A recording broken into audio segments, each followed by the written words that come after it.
accueillir le réalisateur Olivier Géant accompagné de Emma Decaune.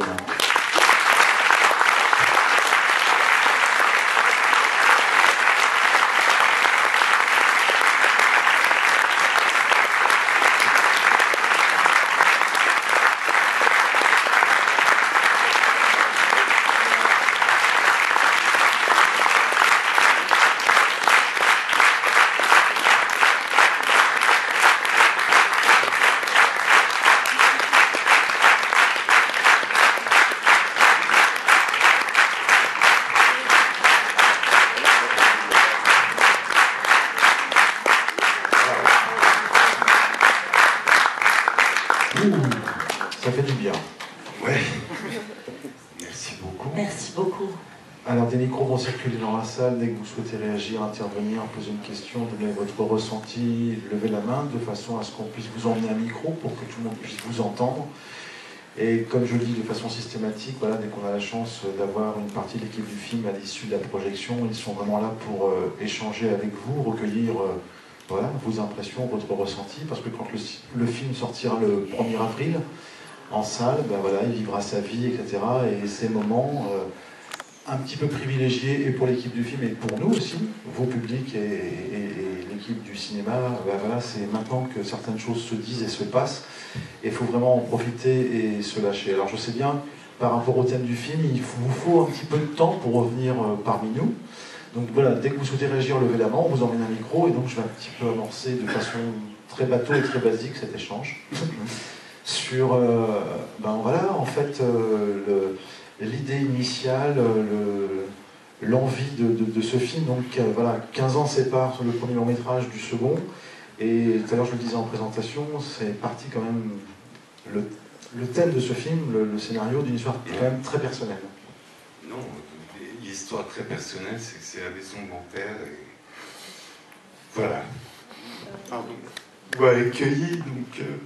pardon.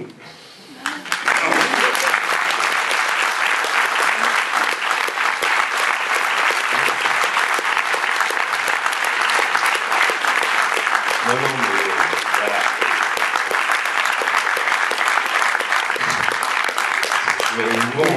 Olivier, le public vous accueille de la même façon que vous nous avez accueillis dans votre film. Donc voilà, il y a un effet boomerang. Voilà, ben, c'est super. Non, mais voilà, le film il s'est fait parce que c'était compliqué. J'ai fait un premier long qui n'a pas eu beaucoup de succès. Après, vous savez ou vous ne le savez pas, mais c'est toujours difficile d'en faire un deuxième. Et d'ailleurs, c'est un peu dans la légende, c'est-à-dire les gens qui arrivent à faire un deuxième long métrage, c'est à peu près 30% des gens qui en ont fait un. Donc je voulais échapper à la statistique fatale de rentrer dans les 70% restants. Et voilà, après, voilà, cette maison, je l'avais. J'ai pas une grosse famille, j'ai une sœur. On a hérité de cette maison, on a songé à la vendre, donc on a fait tout ce qu'on voit un petit peu dans le film. Je me suis confronté à des agents immobiliers, à des acheteurs potentiels. Et puis, les agents immobiliers ne devaient pas être très bons parce qu'ils n'ont pas vendu la maison et que j'en ai profité pour tourner un film dedans. Et voilà. Et que la scène de présentation de Claire Andrieux, notre agent immobilier préféré au monde, qui parle des faux sceptiques pendant une demi-heure, je l'ai vécu en direct, live, et c'est du vécu. Donc voilà. Après, avec Diastème, quand on a abordé... le co-scénariste, donc. Voilà, le co-scénariste, pardon. Quand on a eu l'idée de faire ce film, bon, évidemment, il y avait ces choses-là qui étaient déjà présentes. Mais après, on a imaginé d'autres thèmes autour de ça, autour de ce film, autour de cette histoire, avec Éléonore, avec Samuel, avec cette histoire d'un couple qui quelque part se reconstruit durant ce week-end. On voulait que ça soit sur un temps très court, on voulait qu'il y ait des modulations dans le récit, que ce soit parfois burlesque, parfois émouvant, parfois méchant, parfois noir, parfois tendre. Et voilà, on l'a fait dans une toute petite économie, avec peu de moyens, avec des gens magnifiques autour de moi, à commencer par ma comédienne. Et voilà. Et ben, dès le début, pour vous, c'était voilà, d'une évidence. Tout à l'heure, en présentation, j'expliquais, voilà, vous avez déjà collaboré ensemble. J'expliquais aussi l'aventure ici à Aix-en-Provence, dans le cadre du Festival international du court-métrage, avec 2 courts-métrages primés, dont votre premier rôle dans un film. Mais par rapport à l'histoire de ce film-là, ce long-métrage, c'était évident pour vous tout de suite, ce personnage Éléonore? Ce qui était évident, c'était que je voulais évidemment retravailler avec Olivier, puisque, comme tu viens de le dire, en fait, j'ai vraiment commencé ce métier grâce à toi.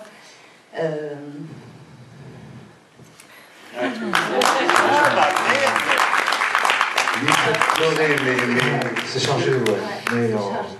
Mais c'est bien, c'est bien.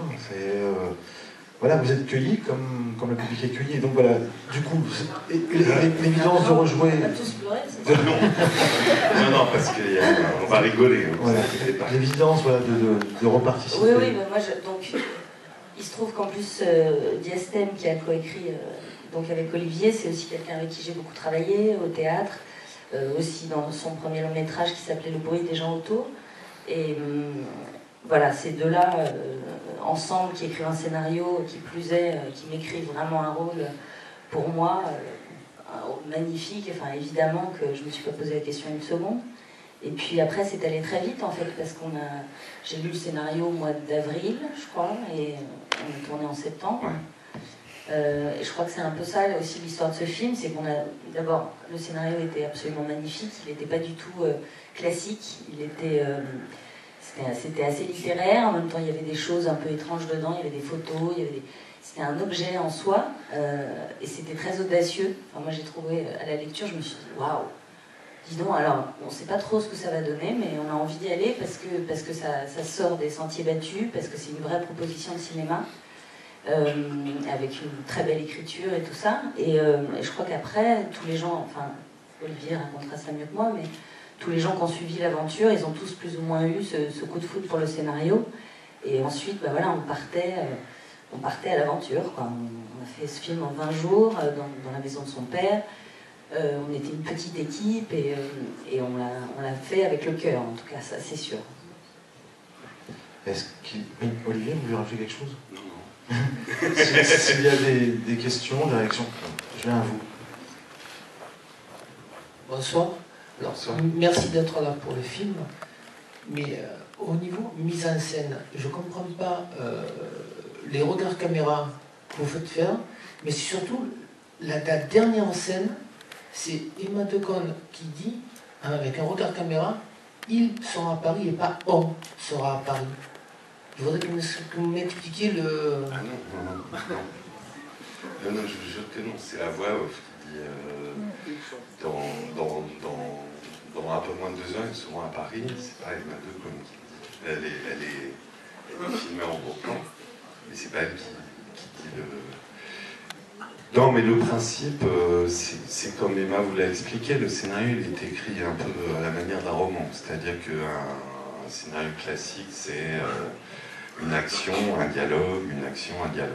Nous, on n'a pas fait ça, on a fait une action, un dialogue, et puis soudain, ah tiens, Éléonore repense au moment où elle a eu cette histoire avec le chanteur, etc., etc. Donc c'était au milieu de la séquence. Et donc après, quand on a tourné le film, je me suis confronté à cette problématique-là, parce que j'avais pas envie d'enlever ce sous-texte qui était dans le scénario. J'avais pas envie de mettre des dialogues à la place de ça.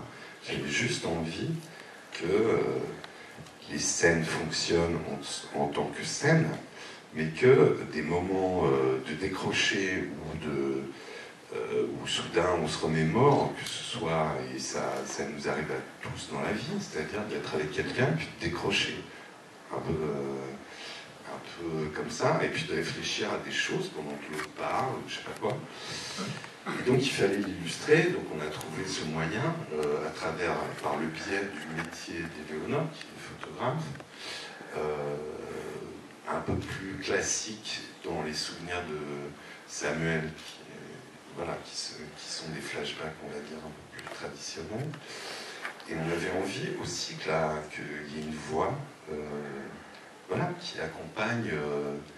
Alors au début, elle est un peu neutre, elle est un peu froide. Et puis petit à petit, je pense, enfin dans le film, et en tout cas c'est comme ça que j'ai travaillé avec la comédienne que j'adore, Christine, qui joue Maëlle dans le film, de petit à petit être de plus en plus accompagnant des pensées des deux personnages principaux.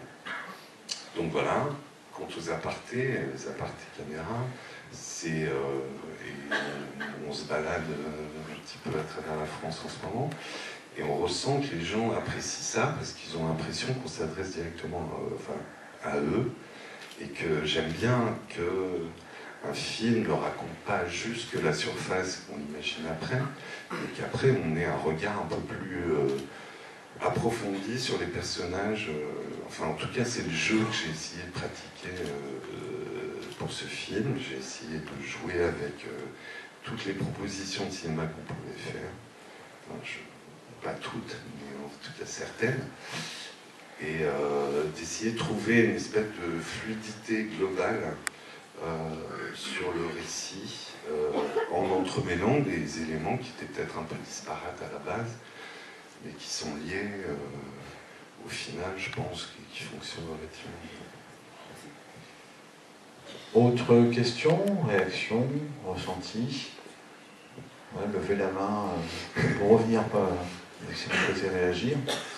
Moi, je voudrais quand même rebondir par rapport à la fois la question et ce que vous venez d'évoquer, justement cette forme narrative un peu particulière avec cette voix off qui accompagne de façon effectivement très littéraire, rappelle forcément Truffaut, voire même par moments Rohmer, parce que cette voix off au début qui arrive, elle sonne presque faux, parce qu'elle ne fait pas comédienne, elle ne fait pas réciter, elle est un peu justement neutre et un peu fragile. Et donc est-ce qu'indirectement ce ne sont pas des clins d'œil, des références? Non, alors la référence par rapport à la voix off, elle est très simple. C'est à partir du moment où j'ai endossé le fait qu'il fallait une voix off dans le film, parce que ça me paraissait indispensable. Avant qu'on tourne, ça je l'avais décidé. Il a fallu se poser la question de qui dirait la voix off. Alors, après avoir réfléchi, il m'a dit, voilà, je pourrais appeler telle comédienne, etc. Voilà. J'avais des idées comme ça. Et puis, à un moment, avec Diastème, j'étais avec Diastème, et je me suis dit, la femme d'à côté. Ok, Truffaut, donc. Et je ne sais pas si certains d'entre vous ont vu ce film, mais je ne sais pas si vous vous souvenez, dans La femme d'à côté, c'est très marrant d'ailleurs, parce qu'on a revu le film en DVD évidemment après. Au début du film, il y a Véronique Silver, qui est une formidable actrice, qui joue Madame Jouve dans le film de Truffaut, qui se plante devant la caméra et qui dit « Voilà, je suis la voix de... » Et je vais vous raconter l'histoire de, je ne me rappelle plus du nom des personnages, de Depardieu et de Fanny Ardant dans ce film, et qui accompagne tout le film. Moi, j'ai fait le contraire. C'est-à-dire que je trouvais ça plus rigolo, et même à un moment, je me suis posé la question, parce que c'est vraiment un truc que j'ai décidé pendant le tournage, parce que le tournage, et Emma pourra en témoigner, était un petit laboratoire où on courait un peu partout, parce qu'on a eu peu de temps, et qu'il fallait qu'on trouve des idées par rapport à tout ça, tout le temps. Il fallait qu'on illustre, il fallait qu'on imagine ce que les gens, ce que Samuel, ce qu'Éléonore avait vécu. Voilà, enfin, il fallait... C'était ça qui était très stimulant sur le tournage, c'est que voilà, on cherchait tout le temps, tout en tournant, mais tout en faisant en sorte que pendant ce temps-là, il fallait penser à, si on avait 5 minutes, aller tourner un petit plan dans le jardin, faire une photo, etc., etc. Donc, après, le film s'est construit au montage, mais en tout cas, pour l'essentiel, voilà, on a posé pas mal d'éléments qui pouvaient nous permettre au montage de rebondir assez facilement. Question ou réaction. Une main s'est levée dans le fond. Alors juste le temps que le micro arrive à vous, moi j'ai une question pour Emma sur, parce que là il a été question en fait du nombre de jours de tournage. 20 jours sur un film de fiction en cinéma, c'est tout juste, enfin c'est rare. Même pour les téléfilms, c'est à peu près ça. Entre 25 et 30 jours. Un film de fiction, c'est plutôt en semaine, voire en mois. Donc là, 20 jours pour élaborer en fait un rapport de proximité, une complicité qui transparaît à l'écran avec les acteurs du film. Est-ce que vous avez eu de la préparation en amont ou alors, voilà, arrivé sur le tournage, il y a eu quelque chose qui s'est passé aussi bien avec Yannick Régnier qu'avec Alain Chamfort, parce qu'il y a quelque chose d'assez magique quand même qui transparaît à l'écran. On a l'impression que vous avez eu beaucoup de préparation en amont. Si seulement. C'est pas de ma faute. Non, en fait non, pas du tout. Yannick, on a fait une lecture avec lui. On se connaissait pas, moi je le connaissais pas du tout. J'avais joué avec son demi-frère Jérémy qui était dans le film précédent d'Olivier. Et je crois que vraiment ça c'est un coup de génie d'Olivier de nous avoir rassemblés, parce que je pense qu'il y a une vraie alchimie, enfin qu'on a une vraie façon de travailler d'abord qui est très similaire, très instinctive, et puis on a trouvé un rythme, mais vraiment très très rapidement tous les deux. C'était assez dingue. J'avais l'impression de le connaître déjà. Enfin, ça n'a pas été très difficile pour moi d'imaginer qu'on aurait pu être un couple. Enfin, je sais pas. Il y a des choses qui parfois ça arrive, ça se passe, c'est un peu magique, effectivement. Et Alain Chamfort, c'est encore une autre histoire. Alain, il est trop mignon. Il arrêtait pas de dire je suis pas acteur, je suis pas acteur. Je trouve qu'il s'en sort vachement bien pour un mec qui n'est pas acteur, ce qui n'est pas toujours le cas des chanteurs qui passent au cinéma. Mais il a une présence incroyable et une grande douceur. Et en fait, on s'est vu une fois chez moi avant, on a fait les photos. Et très vite, on a eu comme ça, pareil, un truc très tendre, très complice, très doux.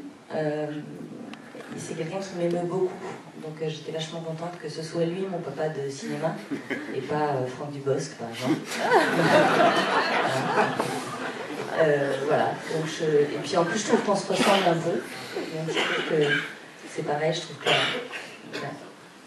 ça fonctionne, quoi. Mais c'est vraiment ce que je vous disais tout à l'heure, c'est que vraiment tous les gens qui sont venus dans cette aventure, je pense que tout s'est passé merveilleusement après sur le plateau, parce que on savait très bien qu'on s'embarquait dans un truc un peu fou, un peu pas comme les autres, enfin voilà, avec une super énergie, dans une belle Bretagne où on a eu du soleil quand même pendant 20 jours. On a même mis de la fausse pluie, c'est quand même assez incroyable. C'est vrai. Et voilà, et donc c'était assez idyllique, quoi, vraiment. C'est pas souvent le cas. Voilà, surtout sur les tournages un peu, voilà, où on n'a pas tellement de moyens, ça peut être un peu tendu. Enfin, il y avait des tensions quand même, mais parfois. Heureusement. Mais globalement, moi j'en garde un souvenir incroyable de ce tournage. Alors, il y avait une question de réaction dans le fond. On vous écoute. Ouais. Alors déjà une réaction, merci, parce que c'est un super joli moment, un très joli film, plein de sensibilité. J'ai adoré le jeu des acteurs, j'ai adoré les dialogues, les images magnifiques qui donnent envie de retourner en Bretagne. J'ai des souvenirs d'enfance, moi, personnellement, qui m'ont touché beaucoup. Moi, ma question que j'avais, c'était par rapport au titre du film, en fait, Les Châteaux de Sable. Bon, forcément, on est en bord de mer, donc il y a déjà un rapport. Les Châteaux de Sable, c'est l'enfance. Enfin, moi, ça veut dire, maintenant, les Châteaux de Sable, c'est aussi quelque chose qu'on construit. Et puis les vagues passent et ça repart, il faut reconstruire. Donc c'est par rapport à cette idée-là que je me pose la question en rapport au film. C'est exactement pour ça qu'on a choisi ce titre. Oui, mais je vois... Construire, déconstruire, reconstruire, c'est exactement en tout cas l'histoire de Samuel et d'Éléonore. Pour ne rien vous cacher, le film s'appelait différemment, il s'appelait Kersalou, comme le nom de la maison, enfin du lieu dit où est la maison. Voilà, les distributeurs, et je les comprends, ont trouvé le titre un peu... voilà. Oui, parce que le distributeur n'est pas bilingue, Ker en breton, ça veut dire chez, voilà, c'est pour ça. Les salous, on ne sait pas ce que ça veut dire, mon nom breton. Donc, après, on a dû chercher d'autres titres. Les Châteaux de Sable, c'est une chanson de Brassens qui est citée à un moment du film, avant la longue scène avec Claire, autour de l'orphelin. Mais elle est citée avant, donc pour moi c'était un point d'accroche. Il ne faut pas que les titres expliquent tout en même temps. Je pense que le titre, il se retient bien. C'est plutôt un beau titre. Moi je suis très fier de ce titre. Et puis il raconte tout ce que vous venez de me suggérer, donc j'ai à la limite, vous m'avez donné moi-même les clés de ce titre, puisque c'est un peu ça que j'ai voulu raconter, ouais, c'est sûr. Et puis c'est comme une maison qui s'en va aussi. Enfin, il y a beaucoup de choses qui peuvent se raccrocher à ce titre, et je les aime bien parce qu'elles ne sont pas assénées, et que le titre n'est pas, j'en sais rien, dernier week-end à Kersalou, ou je sais pas. On les a tous essayés, hein, on les a tous renvoyés à la figure. Mon ami Nicolas, le distributeur qui est dans la salle, il m'écoute pas en plus. Mais voilà, oui, ça a été, si vous voulez que je vous lise les titres qu'on avait envisagés, c'était pas terrible, et celui-là, voilà, je sais pas, je l'aime bien. J'aime bien, je trouve qu'il va plutôt bien au film. Ok, merci. De rien. Autre question ou réaction? J'ai un bus à prendre. Vous avez un bus à prendre? D'accord, oui. Pardon, ça peut être aussi une réaction, voilà, un bus à prendre. Au revoir madame, merci. Vous allez être saluée. Hein. Je pense qu'on peut applaudir madame qui prend le temps et le soin de s'excuser de quitter la salle. Je voudrais rebondir sur le propos de madame, sur le travail de la photo. Il y a la question de la direction de la photo par rapport au film, mais la photo, le travail de photographique noir et blanc qu'on voit beaucoup et qui accompagne le film, et qui à un moment, par ellipse, raconte aussi certaines parties du film. Ça, c'était de l'écriture aussi? Non, c'était pas de l'écriture, parce que dans l'écriture, on n'imaginait rien. Voilà, à la base, on a écrit sans producteur, sans rien. Hein. On a écrit librement, et je pense que peut-être que ce qui vous séduit, c'est que le film, il est sans... Enfin, c'est que le film a été vraiment fabriqué, écrit, du début jusqu'à la fin, sans calcul, sans envie particulière de capter quelque chose, etc. Les photos, à partir du moment où Éléonore, j'ai dit tout de suite à Diastème, il faut qu'on trouve un super photographe. Et Diastème, c'est un homme plein de ressources, parce qu'il a non seulement écrit une belle partition, enfin, je sais pas, un bon texte, quoi, qu'on a coécrit, et il a eu plein de très très belles idées autour du scénario. Mais il m'a aussi dit, tu dois rencontrer mon pote Frédéric Stussin. Et ça a été une super rencontre, franchement humaine. Et puis moi j'ai vu ses photos tout de suite sur son site, et j'ai trouvé ça magnifique. Enfin, c'est ce que je voulais, quoi. Des choses comme ça. Après le travail qu'il a effectué, effectivement, il est venu assez peu sur le tournage, et c'était assez cocasse, parce qu'Emma me raconte, mais c'était, voilà, on tournait une scène, et puis pendant ce temps-là, il prenait Yannick, et puis il allait prendre des photos pendant 3 heures en dehors de la maison, etc., etc. Il a fait la même chose avec Emma, il a fait... Voilà, pendant ce temps-là, moi je tournais, on n'avait pas de temps à perdre. Et il a, je pense, et puis là, pour le coup, moi je ne l'ai pas dirigé, hein, on était d'accord sur à peu près ce qu'on voulait raconter. Je lui ai fait entièrement confiance parce qu'il a un œil incroyable. Et puis après, ce travail-là, quand on a commencé, parce que moi je ne savais pas ce que ça allait donner, quand je suis arrivé avec un petit disque dur avec les photos de Fred, et puis on les a posées avec la voix off sur le récit. Soudain on s'est regardé avec le monteur, on a fait waouh, ça marche, ça marche super bien. Enfin, et puis après on a rajouté la musique et ça marchait encore mieux. Donc ça a été du pur plaisir, et c'est quelqu'un qui est très fort parce que tout de suite il a capté chez Emma, chez Yannick, chez Alain aussi. Les photos d'Alain sont très très bien dans le film. Je trouve qu'elle raconte un truc sur son personnage, etc. À travers 3 photos, soudain je me rends compte que c'est pas la peine de tourner 3 séquences. Il y a un moment où voilà, en 3 clichés, il résume brillamment un moment que j'ai envie de raconter. Même l'histoire avec le chanteur, et Dieu sait, ça n'a pas été rigolo à tourner, parce que le mec n'était pas génialement sympathique. Mais au final, ça marche super bien. Il y a 4 photos, et on voit tout de suite quel est le personnage. Tout de suite. C'est pas besoin de faire 3 séquences pour le raconter. Donc, peut-être le prochain film, je le ferai qu'en photo. Du coup, moi, je suis super déçu parce que je crois que les selfies au Laïka, c'était des photos de vous. C'est pas Moi vous. aussi, je suis déçue. Non, mais elle a bien progressé pendant le tournage. J'avais un super prof, hein, j'étais coachée par Fred.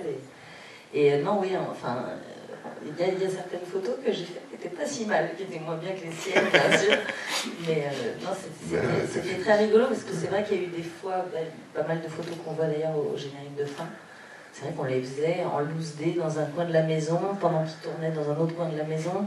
C'était complètement dingue. Et puis, c'est vrai que Fred, il a quelque part, c'était sa mise en scène, quoi. Il me faisait faire des trucs. En plus, l'idée, c'était d'être crédible quand même en tant que photographe. Donc, par exemple, un autoportrait, je l'aurais pas pensé comme ça, justement, moi. Enfin, c'est lui qui m'a donné qui a suggéré, par exemple, ces moments dans le miroir avec un flash. C'est des trucs un peu étranges, mais en fait, le résultat est vachement beau. Et, dans le lit. Ou dans le lit aussi, toute la séquence. C'était assez étonnant, ça. Parce qu'il a vraiment dirigé. Ouais. Moi, j'étais là, j'étais le metteur en scène, puisque je filmais ce qui est faisait. Et c'était marrant, parce que Fred était derrière, comme le deuxième metteur en scène. On était un peu les frères Cohen, quoi. Non, je rigole. Hein. Les frères de Cohen. Question, réaction. Alors, on va arriver à vous, mais il y a une dame au milieu et après ce sera vous. Voilà.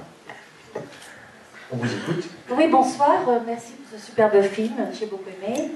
J'ai une question par rapport à la mère du père.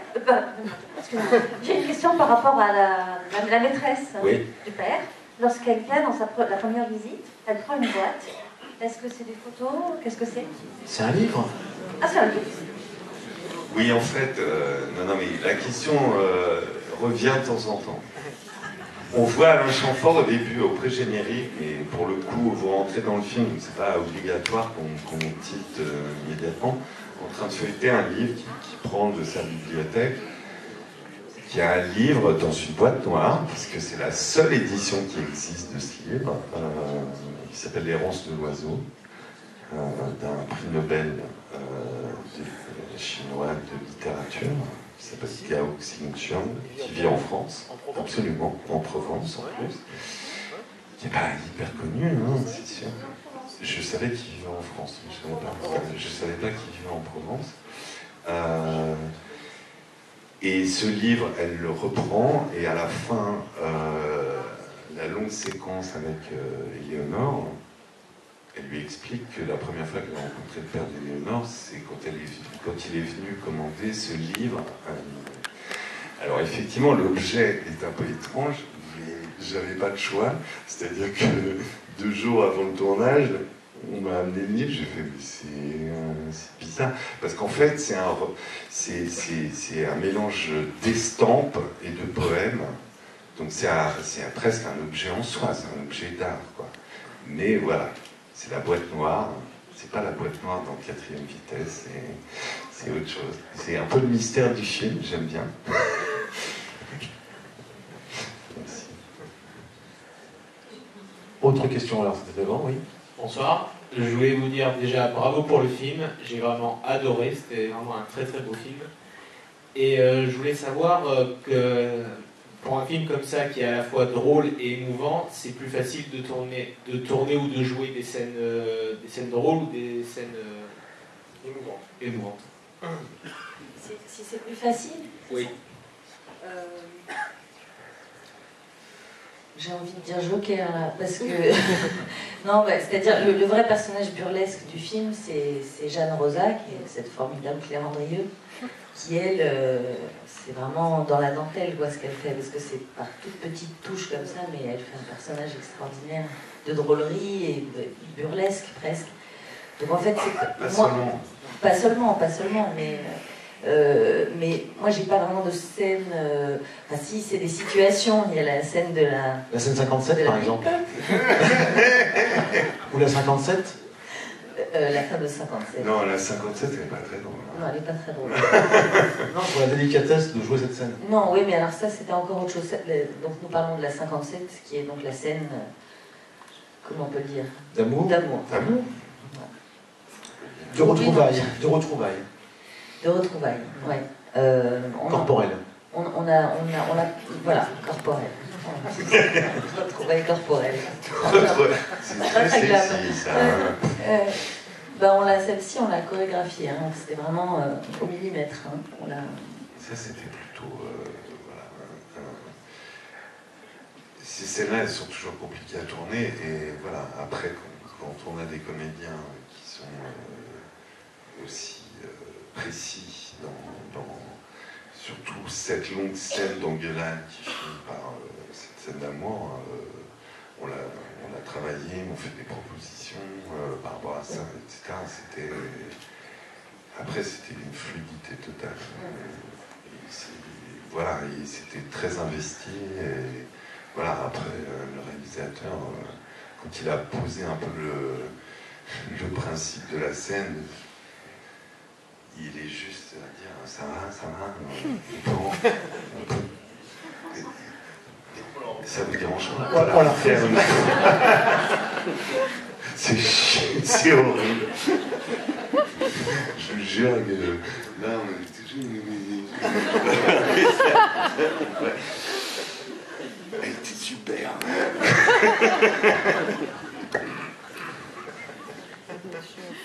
Et on peut la refaire. On l'a refait, on change de focale. Elle a été refaite combien de fois?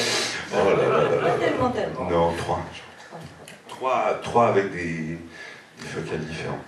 Deux fois en plan. Celui-là, j'ai un peu plus serré 2 fois. Mais ouais, 4. Mais 4, je rajoute. pour répondre à votre question, il y a en revanche, moi, des moments où c'était dur de ne pas rire. Non, c'est vrai, il y avait des scènes. J'avais le petit fou rire qui pousse, quoi, mais c'est beaucoup à cause de Jeanne, parce qu'elle m'a vraiment beaucoup fait rire ensuite. Non, et puis, Emma, franchement, la petite vanne sur Johnny Hallyday, je l'ai fait plusieurs fois, je ne sais pas pourquoi il devait y avoir un problème, je ne sais pas quoi. Mais à chaque fois, elle partait au taquet. Mais elle me fait vraiment rire. Ah oui, c'est une bonne vanne. L'autre soir, on était dans une salle à Bordeaux. Il y a le premier mec qui a pris la parole, il a dit bonjour, j'aime beaucoup Johnny Hallyday. Il a fini par admettre que la vanne était bonne. Autre question, réaction, peut-être la dernière, voilà, avant de conclure, parce que on se doute bien qu'effectivement c'est pas forcément évident, voilà, de pouvoir voilà, réagir comme ça dans la salle, mais vous allez avoir quelques petits instants tout à l'heure aussi directement avec eux, donc c'est plutôt plaisant. Voilà une petite dernière question peut-être avant de se quitter définitivement fâché. Il y a une dame là. Madame. Ah bah il y en a une dernière, voilà. Souvent quand on dit la dernière, c'est là que voilà. J'adore cet instant-là, dire la dernière. Donc, alors, ce sera à vous, mais d'abord à vous, mademoiselle. Oui, oui. Bonjour, alors merci pour ce film, c'était vraiment inhabituel de ce qu'on a pu voir, mais c'était vraiment beau avec ces moments, des photos, tout ça, c'était pas ce qu'on a l'habitude de voir, mais c'était vraiment très poétique. Et je voulais savoir comment était fait le choix de la musique avec cette voix. J'ai vu le nom de l'artiste, mais je connais pas, et je voulais savoir comment vous avez fait ce choix. Vous devriez, c'est un mec démon. Voilà. Laurent, c'est un cadeau. C'est un peu le... Il y a eu beaucoup de jolies choses qui sont passées autour de ce film qui s'est fait, comme je vous l'ai dit, avec peu de moyens. Et il y a beaucoup de gens qui nous ont aidés. Patrick Watson, c'est un artiste que vous avez dû sans doute entendre, parce qu'il a fait beaucoup de chansons qui ont été utilisées dans des séries américaines. Je sais plus, Walking Dead, je crois, Grey's Anatomy, etc. C'est donc quelqu'un d'assez connu et assez, en tout cas, commercial. Et à la fois qui a un parcours d'artiste très passionnant, c'est-à-dire que c'est un type qui fait aussi bien voilà, des mélodies extrêmement douces, etc., aussi bien que de la musique beaucoup plus expérimentale, on va dire. Voilà, avec Emma, on avait beaucoup parlé parce qu'on est tous les deux fans de musique. Voilà, on s'était mis d'accord sur Patrick Watson parce qu'on pensait que ça collerait bien au film. Et puis, ce qui s'est passé, voilà, tout simplement, c'est qu'après, on appelle ses managers, ses agents, tout ça, et puis on a un budget de merde. Donc, on se dit... réduit, on dit. Oui, un petit budget. Voilà. On se dit, oh là là, s'ils nous demandent 10 000 €, on est mort, je sais pas quoi. Et puis, on lui envoie une maquette, il réagit, on lui envoie le scénario, il réagit par le biais de son manager, et puis il nous dit, essayez, on verra bien, je sais pas. Et puis, ce qui s'est passé, on a donc placé la musique, et elle fonctionnait admirablement bien, enfin, à mon goût. En tout cas, c'est exactement ça que je voulais pour ce film. Parce que je pensais une musique qui n'est ni plombante, qui est parfois tonique, qui est parfois nostalgique. Enfin, c'est un pur artiste, en plus il chante incroyablement bien. Et donc il a fini par voir le film, après beaucoup de coups de fil avec son manager, etc. Il a fini par voir le film qui n'était même pas terminé sur un lien Vimeo qu'on lui a envoyé, qu'il a vu au Canada. Et il a appelé son manager le lendemain matin, il a dit je veux en être. Et donc pour moi c'était c'était encore. Je pleure beaucoup là, mais j'ai pleuré ce jour-là aussi. J'étais trop content, trop fier. Voilà. Et je peux pas dire plus. Enfin, je pense que la musique on en parle beaucoup, donc je pense qu'elle marque un peu les gens. Et qu'il y a beaucoup de gens qui sont en train d'aller sur iTunes et de regarder ce qu'a fait ce mec. Et il a fait des belles chansons, je peux vous dire. Madame, la dernière réaction, question. Bonsoir. Mettez bien le micro devant. Et bonsoir monsieur, bonsoir madame. Je suis très honorée d'assister à une première. C'est la première fois de ma vie. Et je voudrais féliciter Emma parce qu'elle est naturelle, comme dans le film. On n'a pas l'habitude, enfin j'ai pas l'habitude de voir des artistes si naturels, qui ne soient pas sophistiqués, couverts de maquillage, etc. Il y a quelque chose qui m'a surpris, je vous trouvais beaucoup plus grosse à l'épaule. Non, mais je veux dire, c'est pas sympa ça. Non, je veux dire... Est-ce que vous avez pris du poids ou est-ce que vous avez fait un régime? La question, c'est la question. Non, j'ai l'impression que vous l'avez filmé de très près, non? Je ne suis plus rien. C'est la première fois que vous venez aussi. Elle n'est pas plus grosse que très peu. Non, c'est pour savoir. Parce que sur un grand écran, des fois, ça... Oui, c'est le grand écran. Oui, ça doit être ça. Ça doit être ça. Ça doit être ça, c'est le format. On a tourné le film.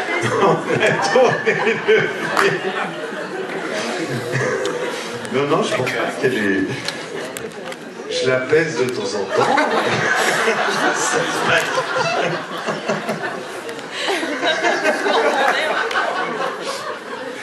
Pour le prochain, on verra. Bien, on va peut-être conclure là-dessus. Oui. Non, c'est pour savoir si elle a pris ou perdu du poids. Non. Ouais. Moi, je voudrais Merci, vous madame. Je voudrais vous remercier pour ce film qui est magnifique. C'est un petit budget, mais vous l'avez fait d'abord avec beaucoup de cœur, avec beaucoup de talent. Vous avez mis beaucoup de choses, vous avez mis des très belles images. Les acteurs sont formidables dans ce film.